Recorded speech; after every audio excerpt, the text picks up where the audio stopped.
Maituturing nga po ang Los Angeles Clippers na pinakamainit na kupunan ngayon sa NBA sa pagkapanalo nila ng 15 beses sa huling 18 laro. 3 beses pa lang silang natatalo at usually nangyari ito sa tuwing out ang kanilang key player na si Kawhi Leonard o di kaya si James Harden. Pero sa tuwing kompleto ang team, nagiging formidable at unbeatable ang team. Ito rin naman ang mismong rason bakit simula sa pagiging kuledat sa West, sa umpisa ng regular season, umangat na sila sa 10th seed. Sa ngayon, may hawak silang 21 wins, 24 losses kung saan hindi sila nagkakalayo sa record ng ibang kupunan sa itaas ng standings. Sa katunayan, since hindi ganun kalakas ang team ang kanilang susunod na makakalaban, expected na aangat pa sila. Malaki rin naman ang tsansang maagaw pa nila ang pwesto ng Golden State Warriors sa 8th seed. 4 games lang naman ang pagitan nilang dalawa, kaya di talaga malabo na makuha nila ang pwesto ito bago pa ang All-Star Weekend.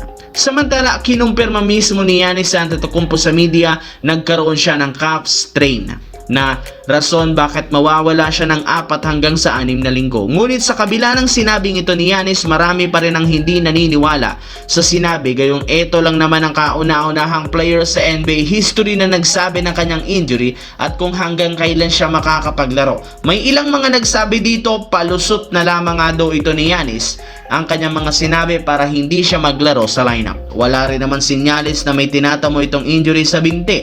May inalabas ng balita ang isang insider na gusto nga daw ni Giannis na umalis na sa team as soon as possible. Nagkasundo na ang kampo ni Giannis nitong front office ng Bucks na maghiwalay, gayong para rin naman ito sa ikabubuti ng prangkisa at sa karir ni Giannis Antetokounmpo. As of now, napakaraming teams ang gustong kunin siya sa trade market, lalo pat alam natin kung gaano kalaki ang potensyal nito bilang isang bagong franchise player.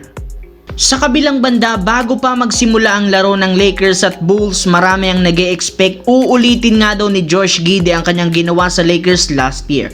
Pero dahil sa maagang pag-init ni LeBron James sa first half matapos magtala ng 20 points agad, naiwanan nga nila ang Chicago. Though gumawa ng scoring run ang Bulls sa second half, nag-take over rin naman dito si Luka Doncic at gumawa ng 46 points sa kabuuan. Dahil sa panalo, na solo nila ang 5th seed sa West. Siyempre, kitang-kita ngayon ng malamyang laro pa rin ni DeAndre Ayton sa Los Angeles Lakers at mukhang tama ang unang desisyon na hindi ito gawin na long-term plan. Sa pinapakita nga nito ay hindi talaga siya babagay bilang katandem ni Luka Doncic at Austin Reeves kasama si LeBron James. Sa katunayan, base sa pinakahuling nilabas na balita, posibleng isama ng Lakers si Ayton sa mga malalarong balak i-trade sa deadline sa unang linggo ng February. Maaari nga itong gamitin para makuha si Nick Claxton ng Brooklyn Nets na available na sa trade market.